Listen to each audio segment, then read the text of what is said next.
Over സ്ട്രിക്റ്റും ആകരുത്, എന്നാൽ over ലൂസും ആകരുത്. ഇതെന്താ ഉദ്ദേശിച്ചത് അറിയോ? അതായത് ചില പാരൻസ് കുട്ടികളെ നോക്കുന്ന സമയത്ത് ഈ രണ്ട് സിറ്റുവേഷൻ നമ്മൾ കാണാറുണ്ട്. ഓക്കെ. ഇപ്പം നല്ല ഓവർ സ്ട്രിക്റ്റ് ആയിട്ടുള്ള ഒരു പാരൻറ്റിനെ സംബന്ധിച്ചിടത്തോളം പറയുകയാണെങ്കിൽ അവരെല്ലാ കാര്യത്തിനും കുട്ടീനോട് പാടില്ല പാടില്ല, അത് പറ്റില്ല ഇത് പറ്റില്ല അങ്ങനെ പറഞ്ഞു പോകുന്നേക്കുണ്ടാവുക. സ്വാഭാവികമായിട്ടും ആ കുട്ടിയുടെ മനസ്സിലൊരു കോൺഫിഡൻസ് നഷ്ടപ്പെട്ടിട്ടുണ്ടാവും. കാരണം അവൻ കൺഫ്യൂസ്ഡ് ആയിരിക്കും, ഞാൻ ചെയ്യുന്ന എല്ലാം തെറ്റാണോ എന്നുള്ള രൂപത്തിൽ കൺഫ്യൂഷൻ അവൻ്റെ മനസ്സിൽ വരും.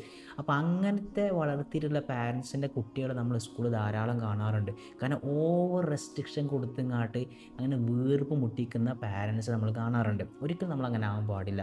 അതേപോലെ തന്നെ ഒരു ഭയങ്കര ഫ്രീഡം കൊടുക്കുന്ന പാരൻസ് നമ്മൾ കാണാറുണ്ട്. ഇപ്പം കുട്ടിയല്ലേ, അവർ വേണ്ടത് ചെയ്തോട്ടെ, ചെറിയ കുട്ടികളല്ലേ, അവർക്ക് അവരുടെ പ്രായം അതാണ്, അവരങ്ങനെ ചെയ്യട്ടെ. പക്ഷേ ഇങ്ങനത്തെ പറയുന്ന പാരൻസിൻ്റെ പ്രശ്നം എന്താ വെച്ചാൽ, ഈ കുട്ടികളെന്ന് പറഞ്ഞാൽ ആക്ച്വലി നല്ലത് ഏതാ ചീത്തത് ഏതാ എന്ന് കൃത്യമായിട്ട് അറിയാൻ പറ്റാത്തൊരു കാലഘട്ടത്തിലൂടെയൊക്കെ കുട്ടികൾ വളരുന്നുണ്ടാവുക.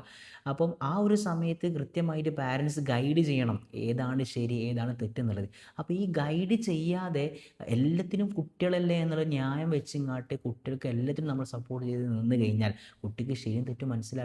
അത് വലിയൊരു അപകടമാണ്. ഓക്കെ. അപ്പോൾ അതുകൊണ്ട് പാരൻറ്റിങ് എന്നുള്ള രീതി എപ്പോഴും നല്ലത് ഒരു ഹൈ ലെവലും പോകണ്ട, ലോ ലെവലും പോകണ്ട. അതിൻ്റെ അർത്ഥം ഓവർ സ്ട്രിക്റ്റ് ആവുകയും ചെയ്യരുത്, ഓവർ ലൂസ് ആവുകയും ചെയ്യരുത്. എപ്പോഴും ഒരു ബാലൻസിങ് പിടിക്കാം.